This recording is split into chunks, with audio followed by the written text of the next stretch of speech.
Hello and welcome to the Shiny Bees podcast, a podcast for those who like their knitting, comedy and yarn in equally large measures. I'm your host Jo Millman and this is episode 114, Yarn Snob. I feel a need to laugh again with you, if that's alright. Hello and welcome into episode 114. Hello, how are you?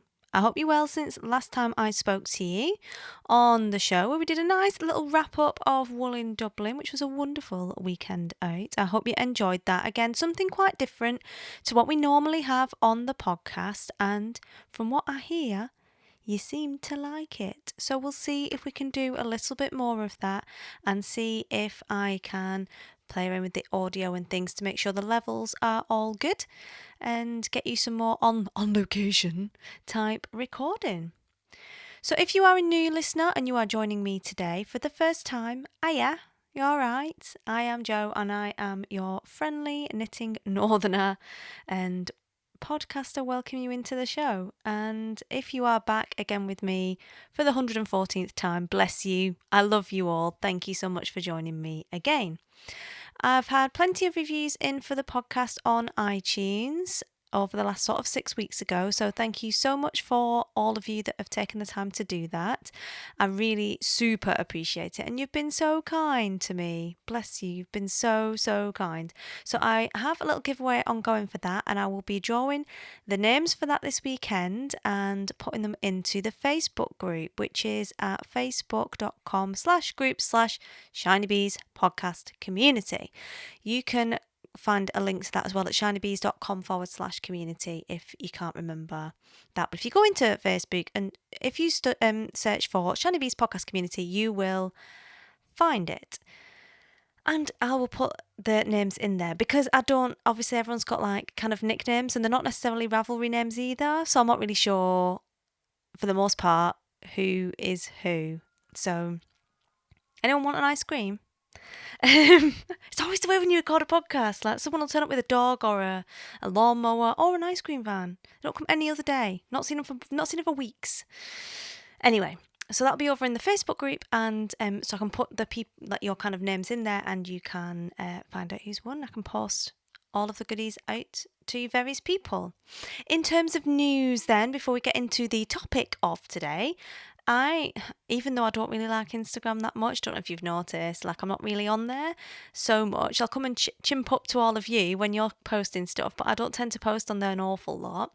But seeing as you're all on there, I'm going to try harder to post more stuff. But what I can do for you is post more stuff on video. And I have got an IGTV channel. It's only got the welcome kind of message up on there at the moment. But I think that's quite a cool way because I know you're hanging out on there, a lot of you, because I go on and I like looking at all your projects and what you're up to. And if you're married, you're probably on your 50th holiday of the year, and I do enjoy that as well. And it'd be cool to connect with you over on there. So if you have any special requests for any particular video content, not that kind of video content, I'm talking keeping it clean and educational and generally a little bit entertaining content, people, then please let me know because I'll be more than happy to create some stuff around that for you to put on there and, keep you kind of entertained. The only other bit of news I've got for you, and it is the reason why I'm kind of hunkered down and you've not seen an awful lot of me, apart from popping up and having the old content splurge every now and again on Insta stories. I do quite like the stories. I feel like the posts are a little bit serious, but I don't mind stories. I think they're quite fun. I'm working on a new project, and some of you, if you're in my community over on Facebook, you'll know about this already or know that I am in the midst of working on something, and I don't want to give you too many details right now, and I will kind of give you more and more over the next few weeks. It is being built at the moment, and basically it's going to change the way you buy yarn forever. So if you're the kind of person that has bought a unicorn skein A unicorn skein being that one skein that you buy and you know it's for a special project, and it's like a golden skein, but the unicorn skein is difficult to match up to anything. You're trying to find something to pair it with, and you struggle. You can't find maybe the right base or the right colours or whatever. If you struggle finding new dyers or want to try new stuff, if you get frustrated with the online shopping process, and if you get a little bit annoyed with not being able to go to yarn shows and would maybe like to go to more of them, but virtually, then this is probably going to be the sort of thing that you're going to enjoy. I have got some things up my sleeve to make it fun as well in terms of launching and things, and the full marketing launch is penciled in for September, but it is going to be built in July, and I will be running some tests and letting people in to come and have a look at it, try it out, and be first on the ground like an early adopter.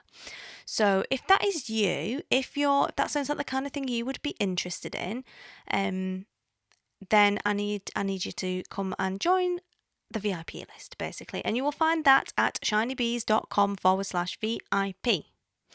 And go there, put your email in, and as soon as it is ready for people to come and have a look at and test, then I will let you know. I'll send you the links and you can get in there first. So, because it will be a staged rollout, it will not be a boom, it's out there ready, it is going to be tested, etc. first, like any good website should be.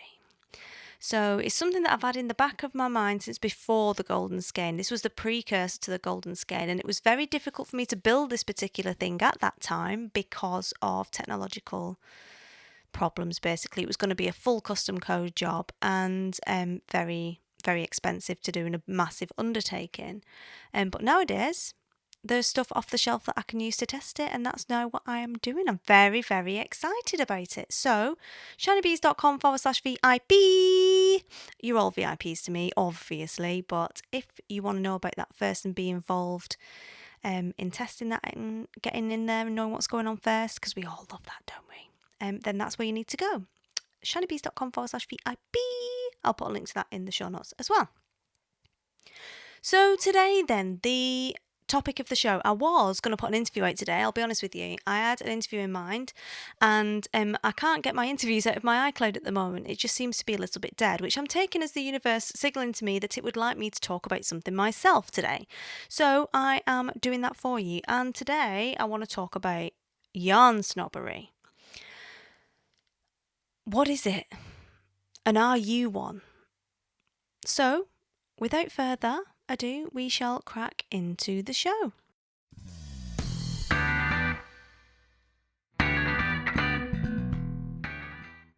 So, yarn snobbery then. I've got the feeling this one might get a few people feeling a little bit shouty. Which is fine. I ain't got a problem with that. I'm not having a go at any one particular subset of yarn appreciator whatsoever in the course of this. So when you start feeling a little bit antsy, wind it back in and come back and listen to this part where I say, it's up to you what you knit with. It's up to you what you knit with. You don't have to answer to anyone. It's up to you what you knit with. So everyone can hear that I said that. I said that, okay? Just before anyone gets a little bit shouty. So today I want to talk about yarn snobbery, and it's like a fairly well-known term within the yarn world, and it does have quite a polarising effect on people, and people do tend to identify with either being one or not being one, and it's one of those things that can be divisive. And what I've done is I've had a breakdown of it. I had a look at it from like Joe's point of view, basically, of how I see it working in the yarn world. And I'm going to talk about that today because I think it's one of those things that maybe we don't talk about because people get a little bit antsy about it, and there's no need. Like I've already said 15 times, it's up to you what you knit with. You don't need to answer to anyone else. It doesn't matter how much it costs. It doesn't matter what it's made of. It doesn't matter what you're doing. As long as you're knitting and enjoying it, it doesn't matter. Okay, does not matter. But in the interests of exploration, we are going to talk about yarn snobbery today. So I went to Google to go and have a look to see if there was like an urban dictionary definition of yarn snob. Now, there was quite a bit of merch. Including one delightful one with a middle finger, flipping the bird and saying yarn snob on it, which is, again, this is why I'm saying it can be a little bit of a, I'm either in this camp or I'm in that camp kind of thing. So there wasn't really a proper definition. So I went and Googled snob and yarn separately to create our own version, our own dictionary definition of yarn snob. So a yarn is a spun thread used for knitting, weaving, or sewing. And a snob is a person who believes that their tastes in a particular area are superior to those of other people. So, yarn snob, therefore, is a person who believes that their tastes in spun thread, used for knitting, weaving, or sewing, are superior to those of other people. That is the definition of yarn snob as dictated by Joe Shiny Beats. Okay, so that's what we're talking about today, yarn snob. So someone who thinks that their taste in yarn, right, is superior to somebody else's. That's yarn snob. And I've identified several different types of different factions of yarn snob. In the same way that a school playground has particular factions of mummy, like if you have kids and you go into the playground, this was like a whole new world what opened up to me when I went into the playground. There are little different groups, different factions of mummy, like the lycra mummies who are always going straight to the gym from where they are. There are different factions of mummy. Well, there are different factions of yarn snob from my studying. And I'm going to talk about some of those today. So, in the spirit of full disclosure, before I get into this, I'm going to out myself, and I'm not on this list. I'm what I would probably call a confused yarn snob, in that I really love luxury fibres. I really love hand-dyed yarns, and given the choice between any of them in a shop, that's where I would go. And I'm quite happy to sink my spends into that as a product. I love it. I think it's great. I think it's art. I love the people behind it. I love the quality of the goods. But I recognise that it can be quite a spendy choice to make. But I'm also quite famously in love with novelty yarn. I love tinsel yarn. It makes me happy inside. Yes, it might be made of plastic. Yes, it might make you sweat like a bitch if you knit anything out of it that you've got to wear. I never have. Maybe that should be a thing for me. Maybe I should make a knitted lush out of tinsel yarn. But there's just something that's deeply fun about it that adds this real playful element to whatever people make with it, especially those little hedgehogs you get in the old granny yarn shops where they have a lot of acrylic and they're clearly going for that demographic, like the tanny who makes loads of kind of cardigans for kids and stuff out of acrylic, and they will always have like one of these little knitted hedgehogs that's made partially out of tinsel yarn or eyelash yarn, one of the two. And then there's a pattern for it and it sits in the window. And I love that. Like, I really appreciate that as much as I appreciate a fine cashmere blend knitted into a beautiful jumper that, you know, fits beautifully and drapes beautifully and feels really soft in your hand. Guess what, guys? Eyelash yarn can feel super soft in your hand as well, and it is really fun. It doesn't take itself too seriously, you know? It knows what it is, and it's deeply comfortable with being novelty yarn, and I appreciate that about a yarn, and so I love it. And you're equally as likely to find me knitting acrylic or knitting kind of more hardcore kind of nylon blends when the thing I'm knitting calls for it. I am that person that likes, you know, function over form, really, where it's all about the end, what's the end result that I want and what's the best tools for me to get to that end result. I'm not the one who's like, I've got to knit in this cashmere because it will feel nice and then give it to a baby and it's going to get ruined and end up as a little ball of, you know, a tiny little, like a blanket for ants when it gets washed wrong. You know, I'm not that much of a purist with it. I'm quite open, bit of a yarn swinger. I would say I'm a yarn swinger. I go always with the yarn, only the yarn, but the yarn, I'm not a purist. I'm not in any one camp. I'm quite happy to mix it with everyone, commune with all of the yarn. Anyway, that being said, I have approximately 6, not including my 7 slightly confused about yarn snobbery, different kinds of yarn snob that I want to talk to you about today. And I'm super interested to hear if you identify with one of these particular types of snob, or maybe you've called these people out before, or you've seen this around. So let me know what you think about this. So, number 1, the most famous of yarn snobbery, acrylic yarn snobbery. The person who would not be seen knitting acrylic yarn, they would rather die face down in a pool of their own urine than be seen knitting acrylic yarn. That's your acrylic yarn snob. They don't like acrylic yarn because it squeaks on your needles. They've probably been introduced to super cheap acrylic yarn, which can be crunchy and it can be not that nice a knitting experience, depending upon the type of yarn you're using, the brand of yarn, and what kind of needles you're using, because actually that does make quite a big difference, as does how tight you knit with acrylic yarn. If you're knitting something and you've got you knit tight because you're a little bit tense, then that's a completely different experience to knitting with wooden needles where it slides off quite easily and it's a looser gauge. It's not the same knitting experience. And as I always say to people, not all acrylic is created equal. There are some really low end, lower quality acrylics that squeak and snap and they don't feel nice when you knit them and they fall to bits when you wash them and they're just not nice. And I agree, like there are some like that, but there are quite a lot of decent blends around. And if you go for like the more expensive, and when I say expensive, I'm talking going from £1.99 for 100 grams to maybe £3.99 for 50 grams. So I'm not talking crazy more expensive. But I mean, that kind of price point is your top end of your acrylics, and they can actually feel quite nice. You know, they can wash quite well. I've knitted stuff for my kids in acrylics. When I first started knitting, I was mad for Sirdar Crofter, Baby Fair Isle. Absolutely loved it. And I had it for my child. I gave it to her little brother. Then that got given to another one of our friends' children, and then another one of our friends' children, and it's now gone off into the extended ether. So it's gone through like at least 5 children, and it still looks brilliant. It still looks as good as the day you knitted it. Now, notwithstanding environmental sort of considerations and things, because they are a consideration, but I feel like that's separate to yarn snobbery. You're not an acrylic yarn snob because you care about the environment, okay? You're an acrylic yarn snob because you think you're too good for acrylic yarn. Not the same thing. Not the same thing.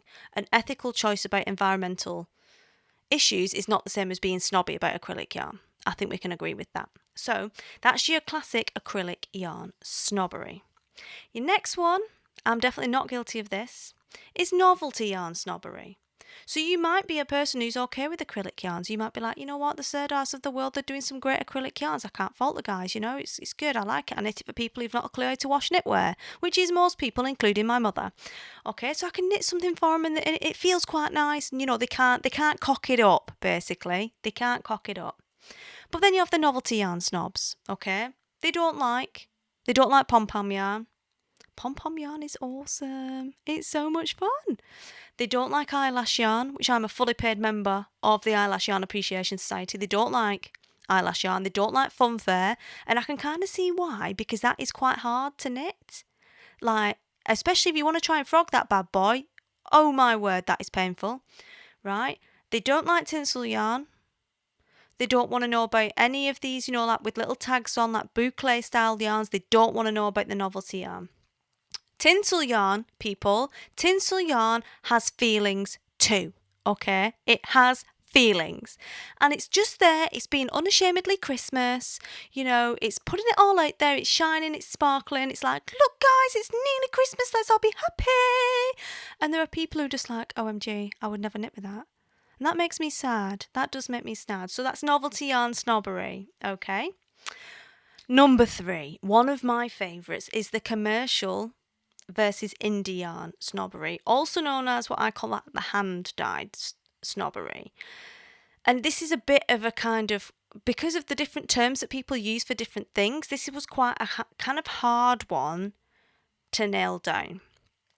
So there are people who And I guess I do fall into this in some ways where I really love hand-dyed yarns, but I wouldn't go and buy a hand-dyed yarn from a large company that's been hand-dyed by some faceless person in a factory somewhere.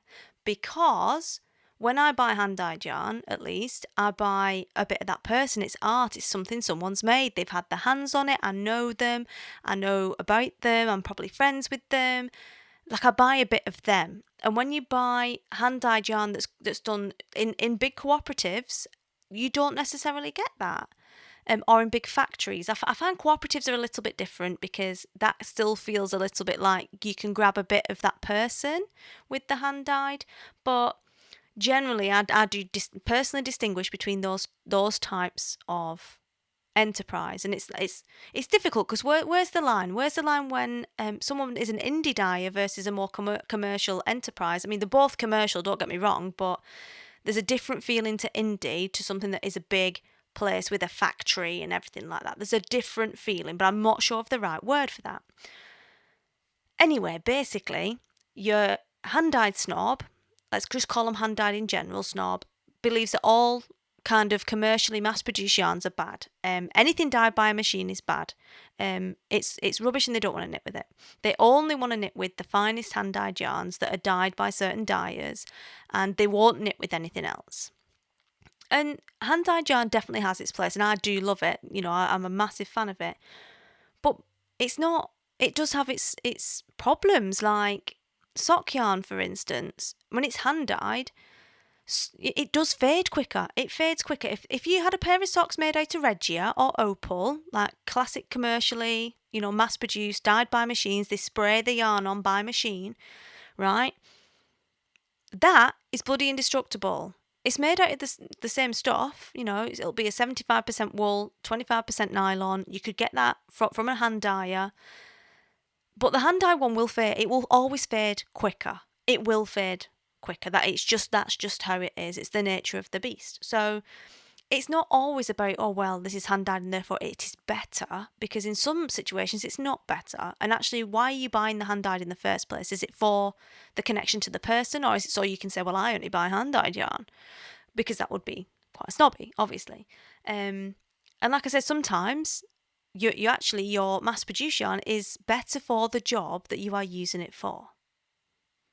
So yeah, anyway, talking about better for the job that you're using it for, we'll go on to snob number 4, which is the luxury fibre snob. Okay, this person it doesn't matter if it's hand dyed, we'll move into the full hand dyed thing now. I'm not knitting with 75-25, I don't want any nylon in my stuff. I'm only going to knit with silks, cashmeres. I'm dribbling a little bit thinking about it. Alpaca, yak, baby camel. I'm only going to knit with yarn that has a high percentage of those things in it because it's so shiny and it's so soft and it's so luxurious, and I really like the silks. And they won't even knit with the 75-25. Like, they won't knit with the sock yarn because that's not soft enough. Like, they only want the butter yarn, okay? Which is fine. Like, we can all get on board with it. We've all got that little buttery skein. I've got one. It's baby half yak, half baby yak, half baby camel. It's like a little cloud. It's like a little fluffy baby to me. Like, I just want to cuddle it and rub it on my face because it's so soft and it's so beautiful. That kind of stuff, right? Which is fine. Like, I'm down with the luxury fibre snobbery. Everyone wants to use the nicest stuff they can afford to use. But it's not always the best stuff for the job. And I know, like Boone Knits, for instance, she will make shawl patterns that have got 2,000 beads on them. And you can bet your arse, mates, right, that if you use something with a silk and alpaca blend and cashmere blend, it's going to snap. It will snap and all your beads are going to fall off. It happens because the weight of the stuff you put on it, it's not suitable for that. It's not what it's for. So, it's one of those things where it's, again, are you kind of tying yourself to certain projects because you only want to use these particular types of yarns? And some of these, like cashmere in particular, can have, and silk, have some ethical considerations that people, might want to think about. But obviously, we're not talking about ethical things. We're talking about how snobby we are. But there's your luxury fibre snob, the ones who only use the high end and they won't even use the 75-25. Number 5, the trendy name snob. This particular snob will only use the latest, hottest names. I call that, right, Vollmeiser in 2012. Like, who remembers? Who remembers? I know it was 6 years ago. This podcast has been going for 6 years though, right? Who remembers when Vollmeiser was the yarn to have, and when Loop would get a delivery, or when, do you remember Knit Nation? Knit Nation, do you remember? Right? When they had a stall there, it was mobbed. People were literally, it was like Black Friday with the tellies at Asda's. You know, like people were literally jumping on each other to get Vollmeiser. No, the Vollmeiser effect has been and gone, in my opinion. Looking at their stall at Edinburgh anyway, it's definitely been and gone. They're still pretty much in 2012. But it's that trendy name thing, and maybe it's like your Labianimes or your Hedgehog. I mean, Hedgehog, I guess, is on the out now, in my opinion anyway. It's waning. It's had its wax. I feel like it's waning. But those hot names, those hot trendy names that are selling bags of yarn and everyone wants a piece of it, the Vollmeiser effect, as I call it, people will only knit with those particular brands. Like, they don't want to knit with anything else, just the trendy names. And the last one, the price snob. The ones who only want to buy yarn because it's so expensive. Like, they will only buy yarn above a certain price per skein. These are your kind of your caveat lovers, you know, they want that $50-$60 a skein yarn, and they don't care how much. The more it costs, the better as far as they're concerned. And this kind of manifests in other ways, because you do get that reverse snobbery where people are like, well, I'll knit with what I want, and I would never pay that for this because that's just stupid. I could spend that on a week's worth of groceries. And I'm like, yeah, dude, you could. Like, I could totally live off, like, nicely off 50 quid for groceries a week. And you've got a point, you know? But there are some people who they only want the finest things in life, and they're not interested in anything else that is cheaper. Then that's just how they are. I mean, those people are missing out on tinsel yarn, aren't they? They really are. So they're the kind of 6, you know, different types of yarn snob that I've identified. And it's not serious. I'm not having a go at anyone. This is meant to be a bit of fun and poking fun at the, you know, like the way we buy yarn and what kind of tribes we identify ourselves in within the yarn snobbery and within the wider yarn kind of community. And like I said, I'm a yarn swinger. I'll if it's yarn, I'll knit it. I don't give a monkeys. Like, I'll knit it all. But some people are very, very strict in what they will and won't knit with. So if there's a type of snob, yarn snob, that I've missed out, maybe it's the natural colours only snob. There's another one for us. I only knit in natural colours. Yawn. I hate natural colours, they're so boring. But you know what I mean? There are people who have different things that they're into. If there's anyone you feel like I've missed out in the snobbery roundup, then let me know. Please do, like, tell me. Don't subtweet me, because then everyone comes and tells me that you're subtweeting me and it just gets a little bit awkward. Come and have the conversation. Like, it's meant to be a conversation. I'm not always right, you know, and we can talk about it and have a bit of a laugh with it, and maybe even expand it out to 7 to 10 maybe, because we've got the confused yarn snob, or non-snob, just confused 35 of Wigan. So yeah, that's all I have for you today. I hope you've enjoyed the show. A little bit of, you know, poking fun at a yarn snobbery, and a bit of a thought about, you know, which one of those are ye? Which one of those factions do you identify with? So I will be back again next week. I've got some cool interviews coming up. Going to be talking to Susan Crawford. She was on episode 56, I want to say. I'll put a link in the show notes. Before she started the Vintage Shetland project, and we're going to be catching up with her after the journey she's had in the last couple of years getting this book out. I've received my copy. It is beautiful. I'll probably talk about that on an Instagram IGTV video for you. And we're going to be talking to her. I'm going up to her farm on Monday, and that is coming up in the next few episodes for you. So all that remains for me to say is I hope you will all have a wonderful week. Happy crafting, and I will speak to you, yarn snobs and all, soon. Cheers.